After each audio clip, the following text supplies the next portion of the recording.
আর চিনির রস, তালের রস, খেজুরের রস আর মনকে আকর্ষণ করে না। বিষ্ণুপ্রিয়া প্রাণবল্লভের রূপের সাগরে যিনি গা ভাসিয়েছেন, তার এই জগতে নরনারীর রূপের মোহ থাকে না।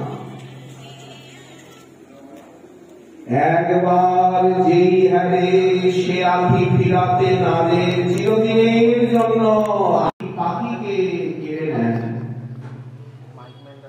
তখন চোখ মেললেও গৌররূপ, চোখ বুঝলেও গৌররূপ।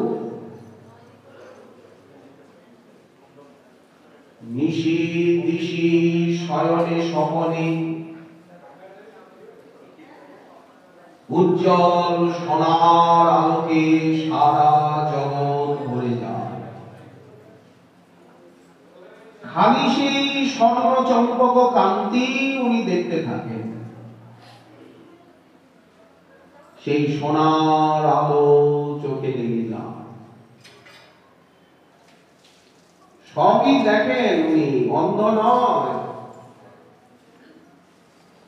কিন্তু সেই সব কিছুকে ছাপিয়ে সেই সোনার আলো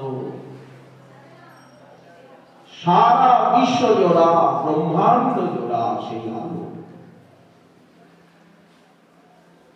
উনি কি নরনারীর রূপে আর আকৃষ্ট হতে পারেন?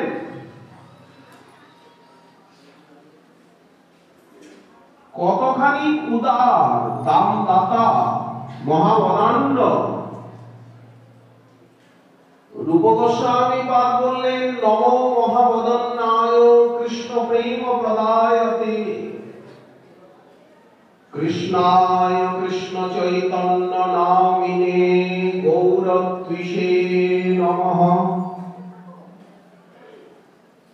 আনন্দ লীলাময় বিগ্রহায়, উনি আনন্দ লীলাময় বিগ্রহ, উনি কাউকে দুঃখ ব্যথা বেদনা দিতে জানেন না।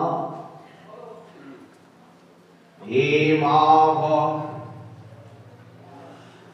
অঙ্গে অঙ্গে স্বর্ণদ্যুতি রাধারানীর অঙ্গকান্তি।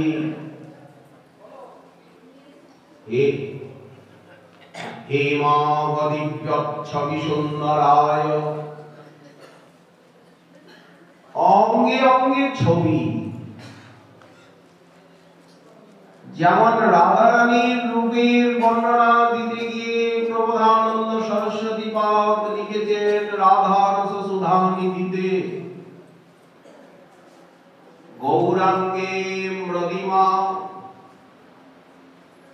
রাধারানী গৌরাঙ্গিনী, গৌরকন্যা, গৌরী, হেমাঙ্গিনী। রাধারানীর অঙ্গে রয়েছে অতিশয় কোমলতা। রাধারানীর অঙ্গ কত কোমল! সকালবেলা যখন রাধারানীর পিঠে সুগন্ধি তৈল মর্দন করা হচ্ছে, উদ্বর্তন সেবা, অভ্রঙ্গ মর্দন, আমলকি কল্প আদির দ্বারা এবং অতি সুগন্ধিত চন্দনাদি তৈলের দ্বারা রাধারানীর পৃষ্ঠদেশ যখন মর্দন করছেন, সেবিকা মঞ্জরীগণ স্নান করাবেন,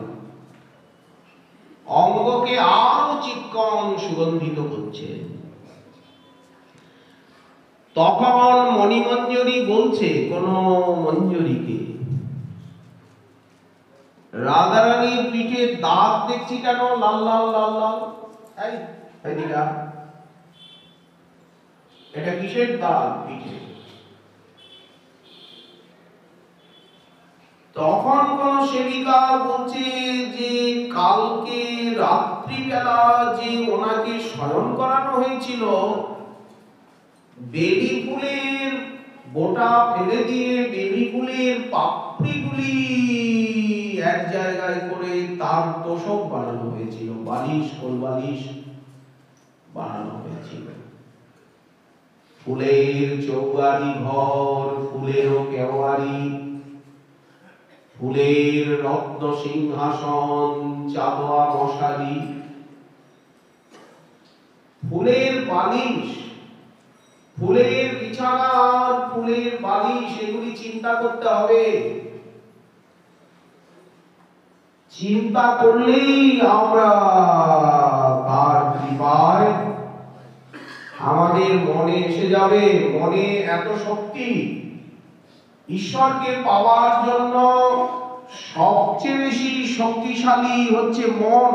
শরীরটা তো আছেই, শরীরের ভিতরে রয়েছে একটা সশক্ত একটা শক্তিমান মন এবং বুদ্ধি। মনকে চালাচ্ছে বুদ্ধি। এই মনটাকে চিন্তা করে করে বুদ্ধিকে বিচার করে, যেমন শরীরটাকে খাটাতে হবে। শরীরটা হচ্ছে একটা ছাগল, এটাকে প্রশ্রয় দিলে হবে না, ছাগলকে খেতেও দিতে হবে, আবার ছাগলকে ঠেঙাতেও হবে। শরীরের নাম মহাশয়, যা স্বভাবে তাই সয়। শরীরটাকে দিয়ে তপস্যা করাতে হবে, ভোগ করালে হবে না। শরীরটাকে হালকা বাতাসের মতো বানাতে হবে, যাতে চলতেই সময় লাগে, উঠতেই সময় লাগে, ওসবে সাধন হবে না। গঙ্গায় স্নান করে করে তারপরে চরণামৃত, অধরামৃত, প্রসাদামৃত, বিষ্ণুপ্রিয়া প্রাণবল্লভের প্রসাদ পেয়ে প্রসাদ ছাড়া হাবিজাবি কিছু খাবো না, তাহলে শরীরটা নষ্ট হয়ে যাবে। প্রসাদ পেয়ে গঙ্গায় একে চুবিয়ে বেটা শরীর, তোকে সুভোগ করাবো, তোকে ধরে ঠ্যাঙাবো। একাদশী আদি ব্রত করে পরিশ্রম করে দৌড়াদৌড়ি করে সেবা করে শরীরটাকে পিউরিফাই বানিয়ে বিশুদ্ধ বানাবো, ভজনের উপযুক্ত বানাবো। বেটা ঠান্ডা লাগবে, গরম লাগবে, এটা লাগবে ওটা লাগবে, তোকে কিচ্ছু দেওয়া হবে না, চাবুক মারবো তোকে। এইভাবে সাধকগণ সাধন করে সেবা করে শরীরটাকে বিশুদ্ধ নির্মল বাতাসের মতো হালকা সুগন্ধিত শরীর। মহাপুরুষগণের শরীর হয়ে যায় হালকা জ্যোতির্ময়। ম্যাটেরিয়াল অংশ নষ্ট হয়ে গিয়ে সেখানে স্পিরিচুয়াল অর্থাৎ পারমার্থিক শরীর লাভ হয়। দিব্য সুগন্ধিত জ্যোতির্ময় হালকা শরীর, কোন পরিশ্রম বোধ নাই। আহার, নিদ্রা, ভয়, মৈথুন, এই চারের উপরে তারা চলে যান। সামান্য কিছু খেলেই হলো, ক্ষুধা তৃষ্ণা বোধ থাকে না। বলি আজকে কি দিয়ে প্রসাদ পেয়েছেন, কি পেয়েছেন? বলেন তা তো বলতে পারবো না, ভুলে গেছি, মনে না। শিশুর মতো একটা সরলতা, শিশুর মনের মতো একটা দিব্য মন, পবিত্রতম জীবন লাভ হয়। সবকিছু জানেন, সবকিছু বোঝেন, অথচ একেবারে শিশুর মতো কিছুই জানেন না, কিছুই বোঝেন না। বাবা কিছুই বোঝে না, বাবাকে বোঝাতে হয়, বাবা কিছুই জানে না। যারা কাছে থাকে তাদের একটা ভ্রম হয় না, তারা ভাবে বাবা কিছুই বোঝে না। এই সাধন করে শরীরটাকে খাটিয়ে নির্মল বানাতে। তেমনি সব সময় চিন্তা করে সেবা চিন্তা, ফুলের বিছানার, ফুলের বালিশ। বাইরে আপনি ঠাকুরকে কটা মালা পরাবেন আর কি সাজাবেন, কি ভোগ লাগাবেন, বাইরে তো শক্তি সীমিত, সময়ও সীমিত, ঘড়ি তো আপন মনে চলে, কিন্তু মনের শক্তি অসীম। মনে আপনি হাজার হাজার মালা পরান বিষ্ণুপ্রিয়া বল্লভকে, স্বর্ণ চম্পকের পরান, জুই, চামেলি, কদম, বকুল, অশোক, নাগ, কন্যা, কমল, কত রকম ফুলের মালা বিষ্ণুপ্রিয়া বল্লভকে রোজ ফুল বাংলায় সাজান নাচান। সিদ্ধ চৈতন্য দাস বাবা কি করতেন? নাম করতেন আর মনে মনে সেবা চিন্তন করতেন।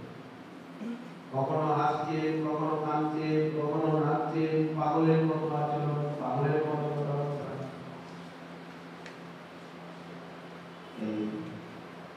উনি একটা অন্য রাজ্যে বিচরণ করতেন, অন্য কিছু দেখতেন, অন্য কিছু শুনতেন, যা আমরা দেখি না, শুনি না, বুঝি না। এইরকম একটা লোকোত্তর জগতে ওনারা চলে যান। না ক্ষুধা লাগে, না তৃষ্ণা লাগে, না জন্ম, না মৃত্যু, না ভয়, না রোগ, না শোক, না সম্মান, না মোহ, না অর্থ, না আপন, না পর, না শত্রু, না মিত্র। এসব লজ্জাতে অনেক বাড়ি।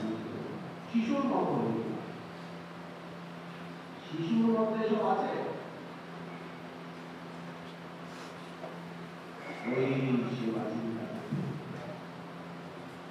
আর শাস্ত্র চিন্তন করতে করতে করতে করতে, সেবা চিন্তন করতে করতে মনটা নির্মল হয়ে গেল, পিউরিফাই হয়ে গেল।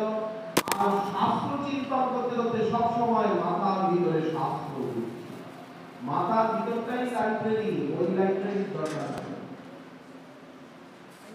এমন ভাবে শাস্ত্র অনুশীলন করেছেন যে চিন্তা করতে করতে বুদ্ধি সমস্ত শাস্ত্রকে, সমস্ত গ্রন্থকে ঘরে ঘরে ঘরে ঘরে সত্যি ফুল বাংলা, ফুল বাংলাই তো বুদ্ধিটা পিউরিফাই হয়ে গিয়ে নির্মল পবিত্র গালি রাখো। এটি মানে বাস্তব ভজন, আরাধনা, উপাসনা। কাকে উপাসনা বলা হয়? শঙ্করাচার্য পাদ, জগদ্গুরু আচার্য রামানুজ উপাসনা অন্য কোন চিন্তা নাই, বিজাতীয় অন্য কোন ভাবনা নেই, লক্ষ্য নেই, চিন্তা নেই, একমাত্র বিষ্ণুপ্রিয়া বল্লভ, রাধা বল্লভেরই চিন্তা, ধ্যান, জ্ঞান। গঙ্গা যেমন একই খাতে একই দিকে প্রবাহিত হচ্ছে, সমুদ্রের দিকে গঙ্গা আজ লক্ষ লক্ষ বছর হয়ে গেছে, গঙ্গা একভাবে বইছে, সমুদ্রের দিকে, বঙ্গোপসাগরের দিকে বইছে, বইছে। ঠিক এইরকম কতদিন, কত রাত, কত জীবন, কত সুখ, কত দুঃখ, কত বিপদ, কত দিন, কত ক্ষণ, কত মিনিট বলে তার কোন বিষয়। রাধা বল্লভের, বিষ্ণুপ্রিয়া বল্লভের সেবা, সাধনা, চিন্তন চলছে চলছে চলছে, চলবে অনাদিকাল থেকে অনন্তকাল, এর কোন শেষ নেই। ভজনের আরম্ভ আছে, মনে পড়ে যে গুরুচরণ আশ্রয় করে সদাচারী হয়ে ভজনের আরম্ভ করা গেল, জপ তপ আরম্ভ হলো, দীক্ষা নেওয়া হলো। আদৌ গুরুপদাশ্রয়াৎ কৃষ্ণ দীক্ষা বিশিক্ষণম বিশ্রম্ভেন গুরু সেবা তত্র ভাগবতাং ধর্মান শিক্ষেদ গুরুভাত্মদৈবত অমায়য়া অনুবৃত্তা জৈস্তুষ্যেত আত্মা আত্মদো হরিঃ। সাধক মনে করতে পারেন যে হ্যাঁ আজ থেকে 40 বছর আগে, কি কেউ বলল 60 বছর আমি ভজন করছি, যে যে যতদিন করছেন। কেউ বলল না আমার শিশুকালে গুরুচরণ আশ্রয় হয়েছিল, তখন আমার বিয়ে হয়নি, সেকালে অল্প অল্প বয়সে বিয়ে হতো, তার আগেই। কেউ বলছে বিয়ের পরেই শাশুড়ি বলল বৌমা হাতের জলটা তো শুদ্ধ করার দরকার, তুমি তো এলে ও বাড়ির থেকে এ বাড়িতে, কিন্তু তুমি তো আমায় জল দিতে পারবে না বৌমা। বলে কেন মা, কি হলো? বললে তুমি তো দীক্ষে শিক্ষে নাওনি, গুরু ধরনি, তোমার হাতে তো জল খেতে পারবো না বৌমা। এখন উনি বৃদ্ধা হয়েছেন, বাল্য বৃদ্ধা। উনি বলছেন এতদিন পরে মনে পড়ছে তখন শাশুড়ি আমাকে দীক্ষে দিয়ে দিলেন, সবে মাত্র বউ হয়ে বাড়ি এসেছে। এইরকম ভজনের আরম্ভ হচ্ছে, কিছু মনে আছে, কিন্তু তারপরে বলেন তারপরে কতদিন কত রাত কেটে গেছে, কত সুখ কত দুঃখ, কত নামা ওঠা, কত টান পড়েন তাকে জানে।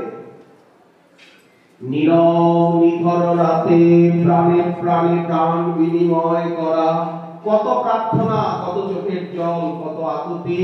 কেন আমি এগোতে পারছি না, কেন পিছিয়ে যাচ্ছি, কেন এত বাধা বিঘ্ন বিপত্তি। ধীরে ধীরে ধীরে ধীরে আকাশের মেঘ কেটে যায়, সুপ্রভাত হয় জীবনে, আর সূর্যোদয় হয়, ভাগ্যরূপী সূর্য উদিত হয়। ধীরে ধীরে শাস্ত্রীয় শ্রদ্ধা, সাধু সঙ্গ, শরণাগতি, ভজন ক্রিয়া অনর্থ নিবৃত্তি হয়ে নিষ্ঠা স্তরে সাধন আরূঢ় হয়ে যায় স্বচ্ছ। আর ঢেউ নাই, এই যে জোয়ার ভাটা, আর জোয়ার ভাটা নাই, এখন স্থির নির্মল জীবন। একেই তো সাধনা অবস্থা বলা হয়। তো মহাপ্রভু কতখানি উদার, বললেন কোটি কোটি কল্পতরু। কল্পতরু আমরা দেখিও নি, কিছু সে সম্বন্ধে বলতেও পারব। কোটি কোটি কল্পতরু, সেই গৌর দেব, বিশ্বম্ভর দেব, গৌরহরি নদিয়া দেব, তিনি আমাদেরকে সাধন জগতের, প্রেম জগতের কোটি কোটি আশ্চর্য বিষয়ের সঙ্গে সাক্ষাৎকার করিয়েছেন। তার প্রমাণ হচ্ছে গৌরীয় গৌরব গ্রন্থাবলী। তিনি আমাদেরকে ভাগবতের সঙ্গে, গীতার সঙ্গে, ভক্তি শাস্ত্রের সঙ্গে, সংকীর্তনের সঙ্গে, সদাচারের সঙ্গে, শান্তি সংহতি প্রীতি মৈত্রীর সঙ্গে, সেবার সঙ্গে, সংযমের সঙ্গে, সাধনা দৈন্য আরতি উৎকণ্ঠা বিরহের সঙ্গে পরিচিতি ঘটিয়েছে। গৌরদেব সজিয়া প্রণয় রসপদে দর্শিতাশ্চর্য কৌটিহি। সরস্বতী পাত্রী কথাটুকু বললেন,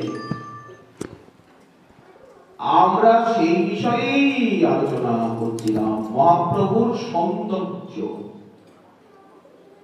যেমন রাধারানীর সৌন্দর্যের বর্ণনায় প্রবোধানন্দ সরস্বতী পাদ একই লেখক।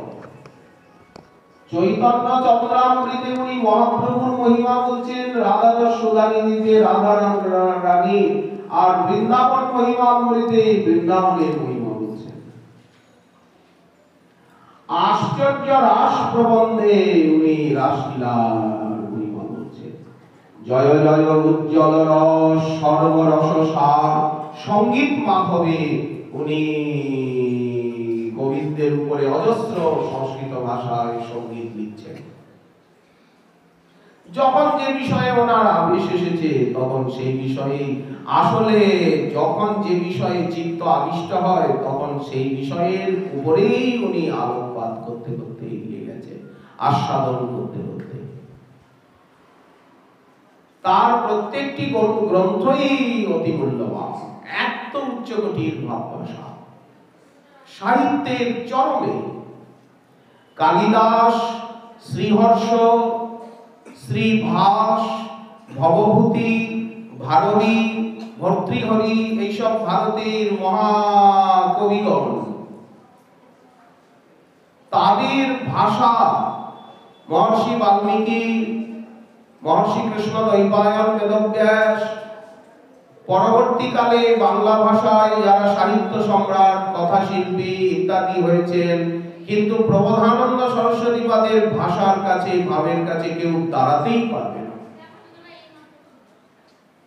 কোথায় অভিজ্ঞান শাকুন্তলম, কোথায় রঘুবংশ, কোথায় মেঘদূত, কোথায় ভারতের প্রাচীন নাটক কাদম্বরী, কোথায় সাহিত্য, আর কোথায় প্রবোধানন্দ সরস্বতী পাদের বর্ণনা, ললিত কাব্যকলা, মঞ্জুল মঞ্জুল ভাষা বৈভব।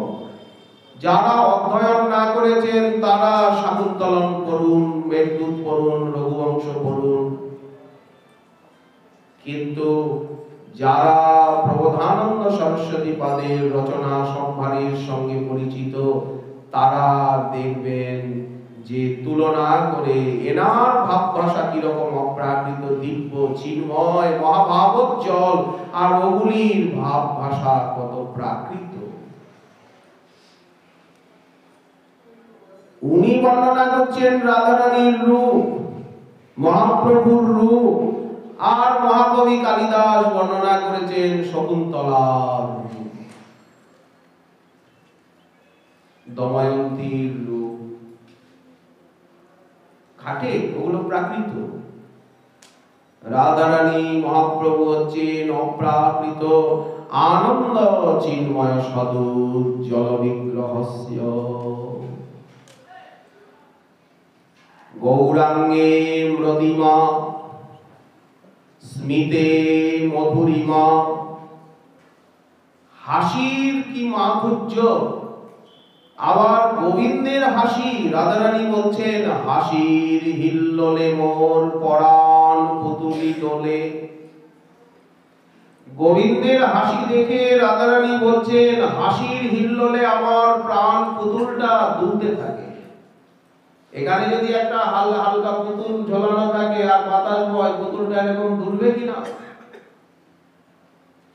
গোবিন্দের হাসি দেখে রাধারানীর প্রাণরূপী পুতুলটা দুলতে থাকে।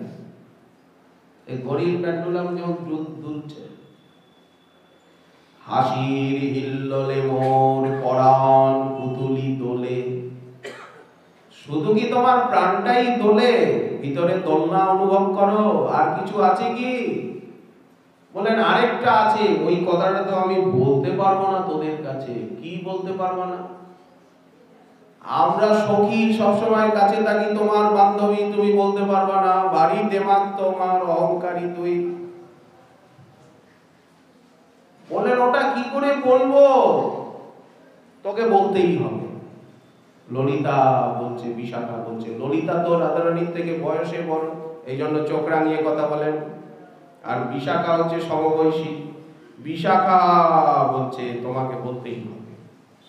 কি তারপরে বলেন দিতে চাহি যৌবন নিছনি। ওই হাসিটা দেখে আমি এমন পাগলিনী হয়েছি, আমার মন চাইছে আমি আমার দেহ, মন, প্রাণ, যৌবন এটা ওনার চরণে সঁপে দিই, আমি নিজেকে সঁপে দিই। আরে তুই এই কথাটা বলতে এত লজ্জা পাচ্ছিস? এটা তো সব নারী চায় ভালো পুরুষ দেখলে যে নিজের দেহটা তার হাতে দিয়ে দেব। এর মধ্যে নূতন কি কথা আছে রে? নারী জাতি সুন্দর পুরুষকে দেখলে সেই দিকে যে ঢলে পড়ে, এটা কি কোনো নূতন? রাধারানীকে যদি এরকম ধমকি না দেন তাহলে তো রাধারানী মনের কথা বলবে না। এই জন্য সখীরা যেমন আখের ভিতরে রস আছে, কিন্তু যদি সেই পেষণ যন্ত্রের ভিতরে আখটাকে দিয়ে না পেষণ করা হয় তাহলে তো আখের রস বেরোবে না। রাধারানী তো গোপন করে রাখেন নিজের মনের ভাব, এই জন্য সখীরা চেপে ধরে। কিছু তো কথা বলতেই হয়, কিছু। উনি আর কি কথা বলবেন? কৃষ্ণ নাম গুণযশ অবতংশ কানে, কৃষ্ণ নাম গুণযশ প্রবাহ বচনে, কৃষ্ণকে করান সামরস বধূ পান, নিরন্তর পূর্ণ করেন কৃষ্ণের সর্বকাম, কৃষ্ণের বিশুদ্ধ প্রেম রত্নের আখর, অনুপম গুণগণ পূর্ণ করে বর, যার সৌভাগ্য গুণ বাঞ্ছে সত্য ভামা, যার ঠাই কলা বিলাস শিখে ব্রজরামা, যার সৌভাগ্য গুণ সৌন্দর্য গুণ বাঞ্ছে লক্ষ্মী পার্বতী। পার্বতী দেবী ব্রহ্মাণ্ড সুন্দরী। পার্বতী দেবী মনে মনে ভাবেন রাধারানী যত যেমন সুন্দরী, রাধারানীকে লোকে দেখেনি তাই আমাকে ব্রহ্মাণ্ড সুন্দরী বলে। পার্বতী দেবী মনে মনে ভাবেন, ভগবতী মা দুর্গা মনে মনে ভাবেন রাধারানীকে লোকে দেখেনি তাই লোকে আমাকে ব্রহ্মাণ্ড সুন্দরী বলে। যদি দেখতো তাহলে আমার এই সুখ্যাতি আর থাকতো না। বৈকুণ্ঠাধিষ্ঠাত্রী দেবী ধান্যলক্ষ্মী, সম্পদ লক্ষ্মী, কীর্তি লক্ষ্মী, যশ লক্ষ্মী, অনেক লক্ষ্মী আছে। লক্ষ্মী দেবী মনে মনে ভাবেন আবার চিন্ময় জগতে নারায়ণের বক্ষ বিলাসিনী কমলা, অনন্ত কোটি নারায়ণ, অনন্ত কোটি লক্ষ্মী। সবার পাশে পাশে লক্ষ্মী রয়েছে, শক্তি রয়েছে, শক্তিমানের। লক্ষ্মী দেবী বলেন রাধারানী যে সুন্দরী, আর যারা রাধারানীর উপাসক তারা বলেন কোটি কোটি লক্ষ্মী দেবী রাধারানীর চরণ নখ প্রান্তে বিলীন হয়ে যান, এত সুন্দরী। লক্ষ্মী দেবী কমলালয়া, কমল বনবাসিনী, লক্ষ্মী পদ্মালয়া, পদ্মা কমলা, হরিপ্রিয়া, ইন্দিরা, লোকমাতা, মা ক্ষীরাব্ধি তনয়া, রমা, এগুলি লক্ষ্মী দেবীর নাম। ভার্গবী, লোক জননী, ক্ষীরসাগর কন্যকা, ক্ষীরসাগরের থেকে জন্ম নিয়েছেন। লক্ষ্মীনারায়ণের বিয়ে হলো সমুদ্র মন্থন লীলা। লক্ষ্মী দেবী মনে মনে ভাবেন যদি রাধারানীর মতো রূপসী হতে পারতাম, রাধারানীর মতো রূপসী হওয়ার জন্য আমি কি করব? যার সৌন্দর্য গুণ বাঞ্ছে লক্ষ্মী পার্বতী, যার পাতিব্রত ধর্ম বাঞ্ছে অরুন্ধতী, বশিষ্ঠ পত্নী অরুন্ধতী, সাবিত্রী, গায়ত্রী, তারপরে শচী, অগ্নিদেবী, অগ্নিদেবতার স্ত্রী স্বাহা, পিতৃগণের পত্নী স্বাধা, বললেন যত শক্তিবর্গ রয়েছেন, অনুসূয়া আদি ঋষি পত্নীগণ, আকুতি, প্রসূতি, দেবহূতি, আর যত ঋষিপত্নী দেবপত্নী রয়েছেন, অহল্যা, দ্রৌপদী, কুন্তী, তারা, মন্দোদরী তথা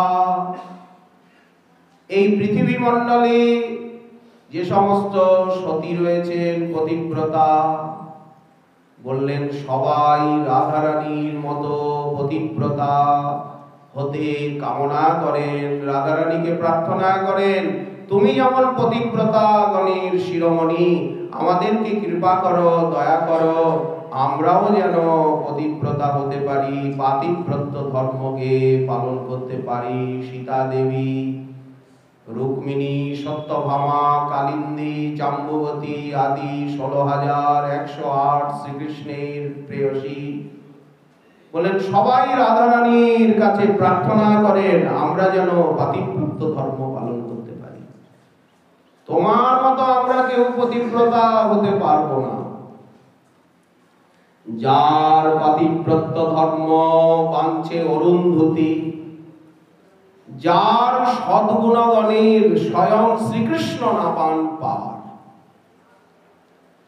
রাধারানী শ্রীকৃষ্ণের হাসি দেখে পাগলিনী, আর শ্রীকৃষ্ণ রাধারানীর হাসি দেখে মূর্ছিত হয়ে যান। রাধারানী একদিন বলছেন সখী আমি একটা দৃশ্য সেদিন দেখেছিলাম। কি দৃশ্য তুই দেখেছিলি? বলেন নির্জন বনপথ দিয়ে আসছিলাম, হঠাৎ শ্রীকৃষ্ণের সঙ্গে দেখা। উনি নাম বলেন না, পাশে যদি কেউ শুনে ফেলে, কেউ শুনে ফেললো কৃষ্ণের নাম। উনি যে কৃষ্ণকে ভালোবাসেন, ওনার সঙ্গে তো কৃষ্ণের বিয়ে হয়নি, গোপনে গোপনে ভালোবাসেন তো, ওই জন্য কৃষ্ণের নাম বলেন না। হঠাৎ ওকে দেখে ফেললাম, একে ওকে এইভাবে আকার ইঙ্গিতে বলেন। ওর সঙ্গে দেখা হলো, তো দেখা হলো, ও তো ঘুরে বেড়ায়, ও তো গরু চড়ায়, দেখা তো হয়ই। বলেন না, সে দেখা নয়।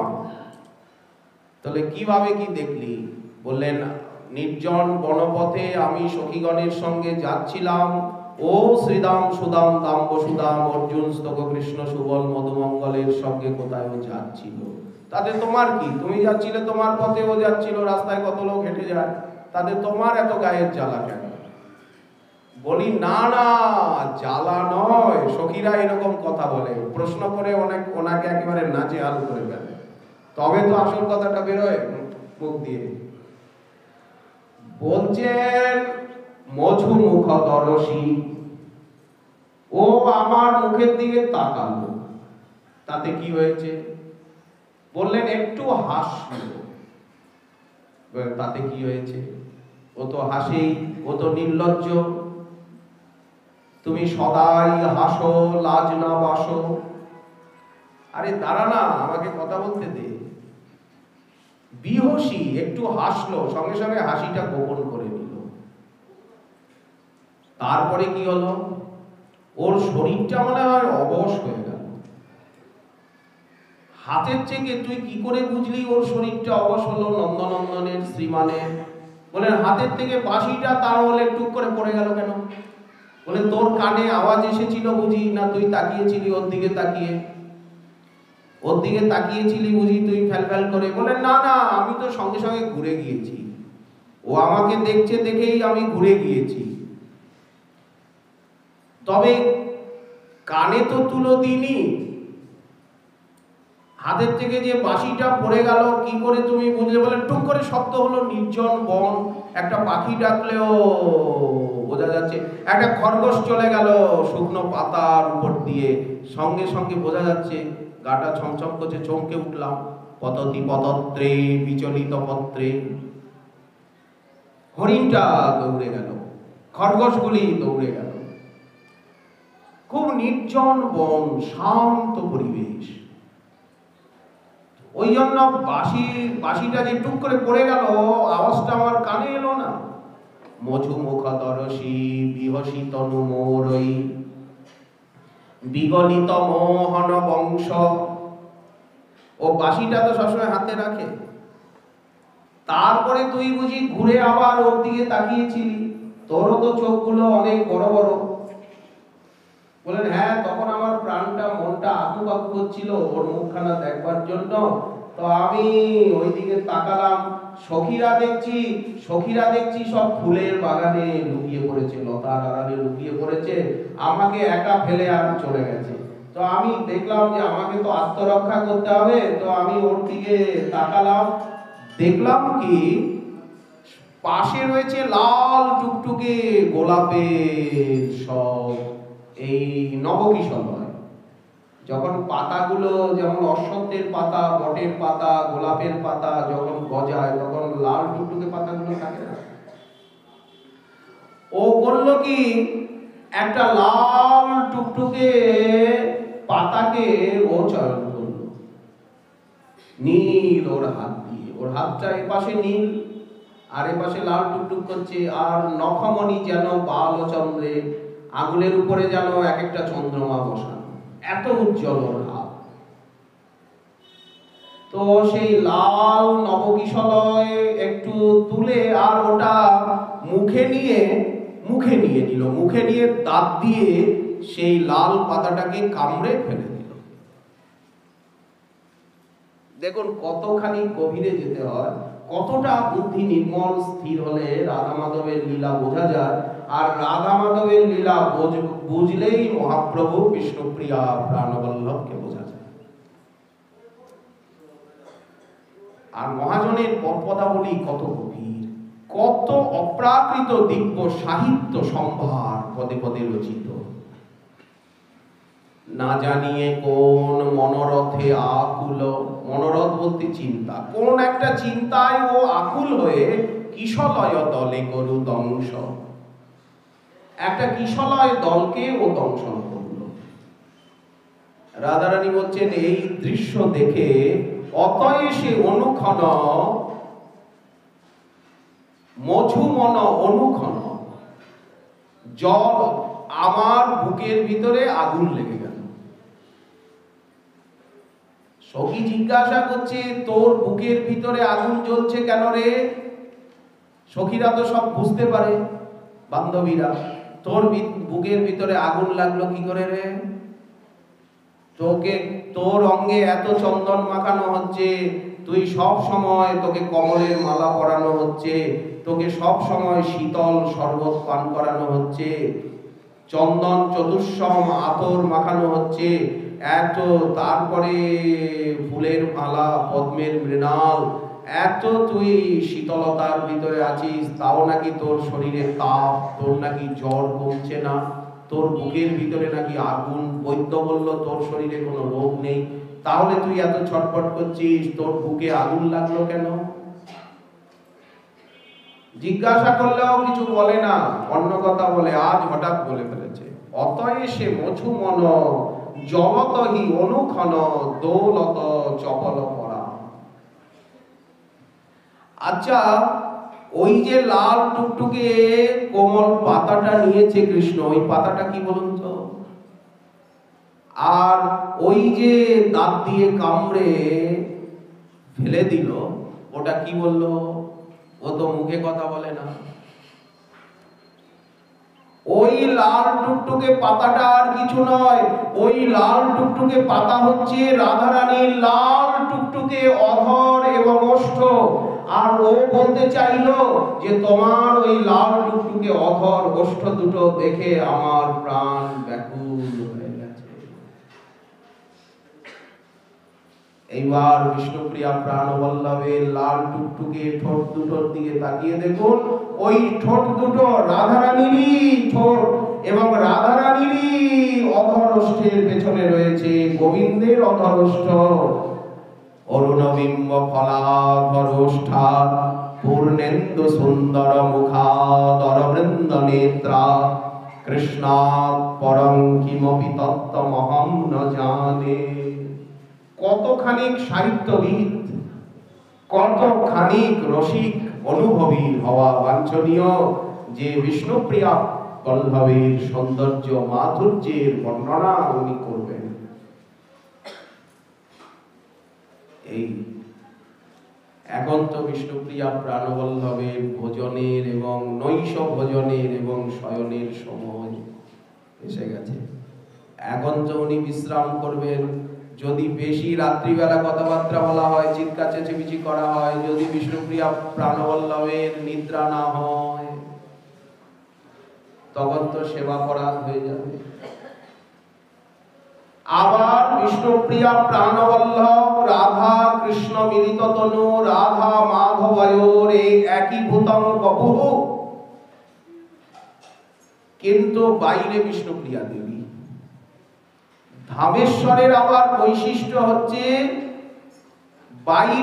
বাইরে রাধারানী, তার ভিতরে কৃষ্ণ, কিন্তু ধামেশ্বরের বৈশিষ্ট্য হচ্ছে রাধা কৃষ্ণ তো আছেনই, তার উপরে আবার বিষ্ণুপ্রিয়া দেবী আছেন।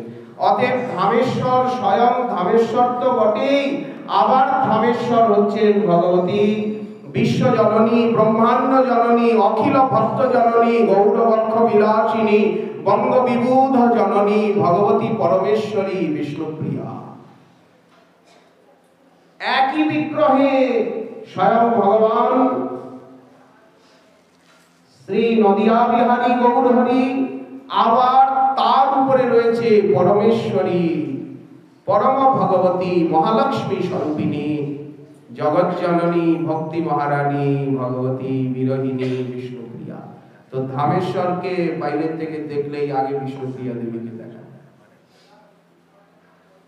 ওনার সৌন্দর্য মাধুর্য কি কম? চৈতন্য মঙ্গল দেখুন, বিষ্ণুপ্রিয়া চরিত কাব্য দেখুন, গম্ভীরায় শ্রী বিষ্ণুপ্রিয়া দেখুন, দেখুন গ্রন্থ।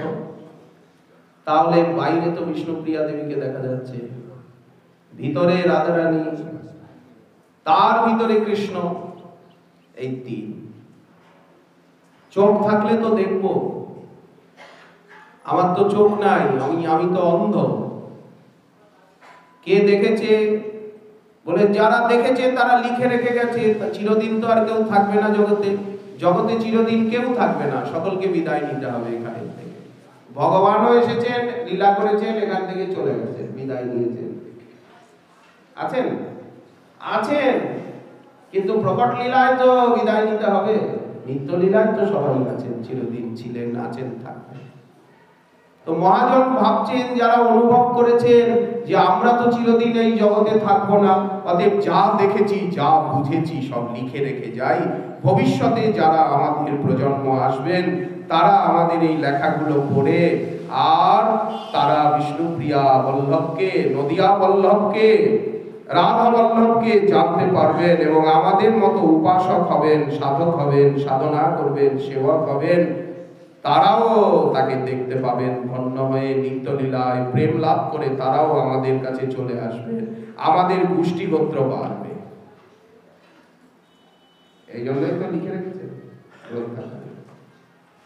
সৌন্দর্যে কামকোটি সকল জন সমাল্লাদনে চন্দ্রকোটি বাৎসল্যে মাতৃকোটি কোটি বিটপি নাম ঔদার্য সারে গাম্ভীর্যে অম্বদি কোটি মধুরিমণি সুধা ক্ষীরমাত্রিক কোটি গৌরদেব সজিয়া প্রণয় রসপদে দর্শিতাশ্চর্য কোটি। রাত্রিবেলা এখন 9:30 বাজতে চললো, এত চিৎকার চেঁচামেচি আওয়াজ, মাথা গরম হয়ে যাবে বিষ্ণুপ্রিয়া বল্লভে, ঘুমই হবে না, আর আপনাদেরও নিদ্রা হবে না। তখন রাত্রিবেলা শুয়ে শুয়েও আপনারা পার্টি শুনবেন। এখন রাত্রিবেলা 11টার সময় বালিশে কাত হয়েও যদি আপনারা পার্টি শুনতে থাকেন আর বিষ্ণুপ্রিয়া বল্লভেরই ছবি আপনাদের চোখ বুজে যদি চোখে ভাসতে থাকে, তাহলে তো ঘুমের 12টা বাজবে, আর দিনের পর দিন এইরকম হলে শরীরেরও 12টা বাজবে। অতএব আর অপরাধ করব না। আমাদের এখানে শ্রীমৎ মহাপ্রভুর সৌন্দর্য মাধুর্যের যে বর্ণনার আসর, এই আজকেই তার এখানে বিশ্রাম। আজ এখানে অধিবাস সুসম্পন্ন হয়েছে, কালকের থেকে এখানে নিত্য চৈতন্য চরিতামৃত পাঠ হবে। কি অরূপ শঙ্কর গোস্বামী প্রভুপাদ, অরূপ শঙ্কর গোস্বামী প্রভুপাদ, সুধীর গোস্বামী চৈতন্য চরিতামৃত আপনাদেরকে শোনাবেন। তারপরে নৃত্য রয়েছে, নৃত্য সেবা, যেহেতু জন্মোৎসব, জন্মোৎসবে তো নাচ গান মুখ্য। তারপরে নাটক রয়েছে এখানে, গৌরাঙ্গ নাগরাদি নাটক। এখানের থেকে যে উৎসবের তালিকা, মহাপ্রভুর জন্মোৎসবের যে সূচি, সে সূচি ছাপানো হয়েছে, আপনারা প্রাপ্ত হবেন বিষ্ণুপ্রিয়া সমিতি হতে। তারপরে এখানে তো অনুষ্ঠান, মহাপ্রভুর 28 তারিখ শুভ জন্মোৎসব, তারপরে অন্নপ্রাশন, নগর পরিক্রমা আদি, বা 28 তারিখে গঙ্গাবাড়ি আনায়ন, অভিষেক আদি আপনাদের জানাই আছে। কারণ মায়ের কাছে মামাবাড়ির গল্প, আমরা তো বাইরের থেকে এসেছি, পরদেশী, আপনারা তো নদিয়াবাসী, আমরা নদিয়াবাসী, আমরা গৌর বড় ভালোবাসি, আমরা গৌর পেতে প্রত্যাশী। আপনারা সব জানেন। আমি তো দেখে দেখে মুখস্থ করে পড়ছি। আচ্ছা, যাই হোক, আর এখানে হরিকথা, শ্রী গৌর কথা বলা সম্ভব হবে না। মহাপ্রভুর অন্নপ্রাশনের অবধি